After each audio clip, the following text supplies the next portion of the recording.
before 1947, both of these countries were one, a big chunk of the subcontinent. The people belonging to this region had pretty much the same background, culture, and were all Desi. The only problem was that this land was invaded by foreigners. When these foreigners decided to leave, some leaders thought that it would be in the best interest for India to partition, whereby India would be a land for the Hindus and Pakistan would be a land for the Muslims. So just like that, a line was drawn on the map and the two countries were divided. Years passed and a sort of innate enmity grew between the two countries. Each side's kids were naturally taught to hate the other country or regard them as enemies. This was obviously fueled by the fact that movies were made to gaining nationalistic advantage over stereotypical prejudices.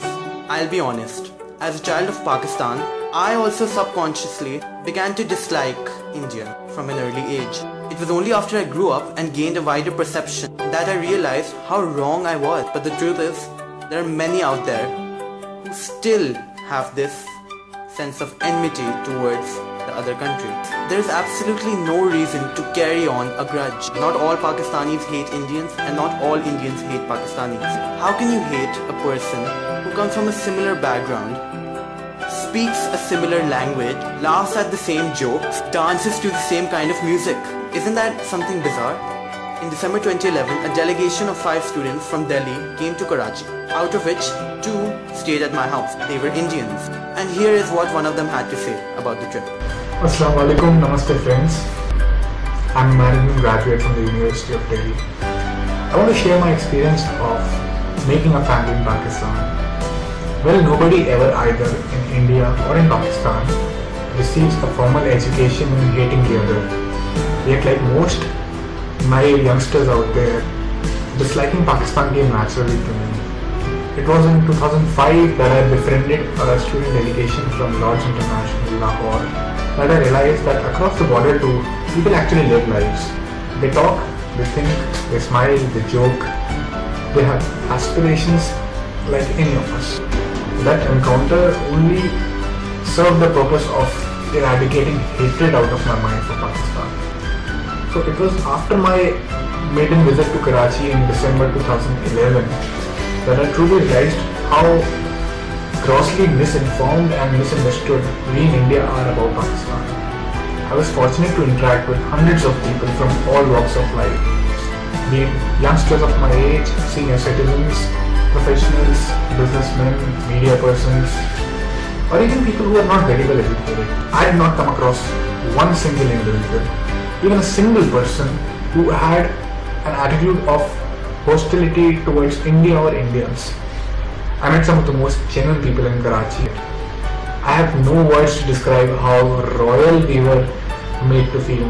Hats off to you people. Before signing off, let me quote the words of Franklin D. Roosevelt, who said, "The only thing to be feared is fear itself." We human beings generally fear things that we don't understand well.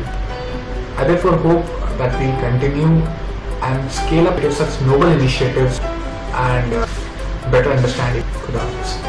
So to conclude, I just want to say to all the people in South Asia, it's very easy to hate on one another without any rational reason. No one can erase the mess of history, but what we can do is create a bondage. Let's promise each other across the border to end the cycle of hatred. There should be love, harmony, respect, and friendship amongst the two countries. You can partition the countries, but you cannot partition the hearts.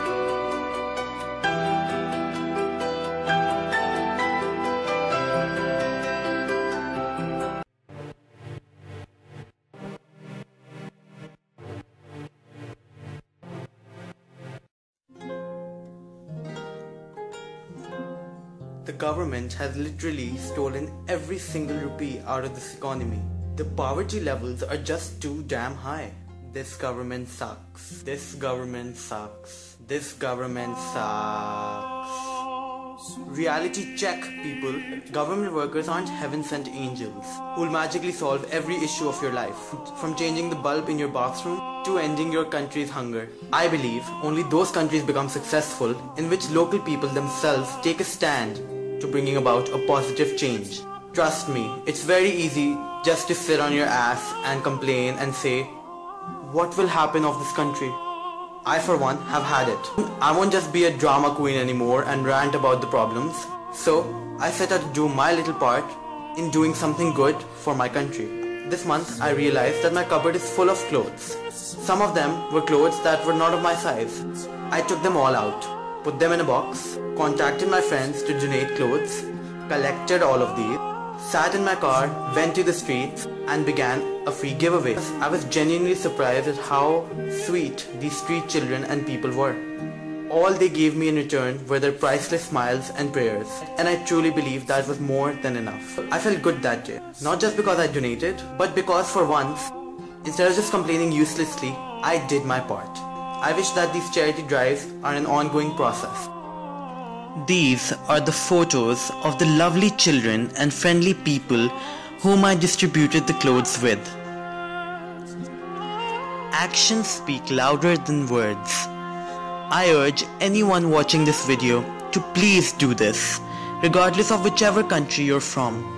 Humanity is universal. If you care for poor citizens of your country, only then can there be prosperity. I donated clothes.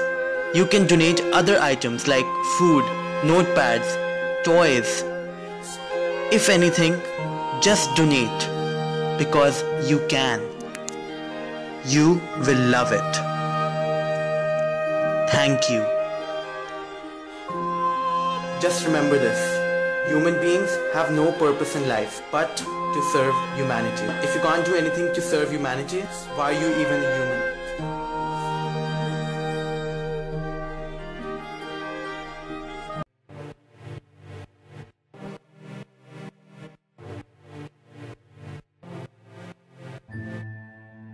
There are so many articles and media coverage from random events all over the world. Some are good to hear about, some are not good to hear about, and some just aggravate me. I am a humanitarian and I believe humanity above all. Clearly, Miss Salwa Mutairi begs to differ.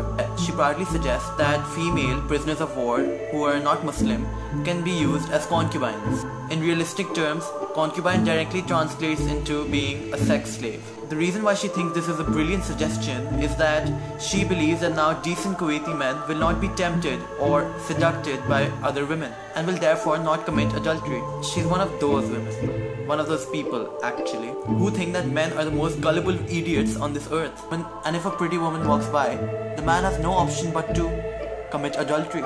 Salwa Mutairi, what world are you living in? I applaud, sarcastically of course, the broadness of your thinking, where half the world is trying to create women empowerment day by day. There are people like you. Just tell me this. Aren't these non-Muslims female prisoners of wars human beings? Oh wait, you probably think just because they do not belong to the same country as yours or they do not belong to the same religion as yours that they are potential sex slaves. You've really incited negativity, not only towards yourself but also towards your country. And I'm pretty sure that you are just one of those cases of being a bad fish in a pond, which is Kuwait in this case. I bet Kuwait is not proud of you. Honestly, I'm not even ashamed of bashing you in this video because you claim that I don't see a problem with this at all. Just be thankful that you are not a prisoner of war. Okay? Just for a second, put yourself in the shoes of those women and then look at the statements that you've made. Now, do you see how demonic your statements were? Not only have you let your country down, you've also let down the followers of your religion, women, and humanity in general. And to conclude, if this message offends you, I don't see a problem with this at all.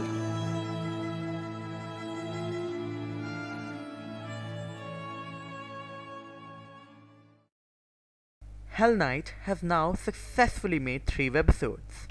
It would not have been possible without you. Now, we're looking to expand our webisodes onto the next stage. That's right, we want you to participate in helping us making our episodes even better. You can participate in a lot of ways. Way number 1, suggest ideas to us, because the more we know what you want, the easier it would be for us to provide that. Way number 2, you can audition for Helneit by emailing helneitco@gmail.com or messaging us on our Facebook page. Or way number 3, promoting our efforts via Facebook or our very own website.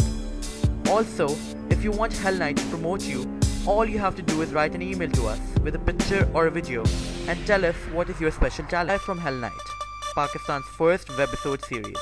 Thank you.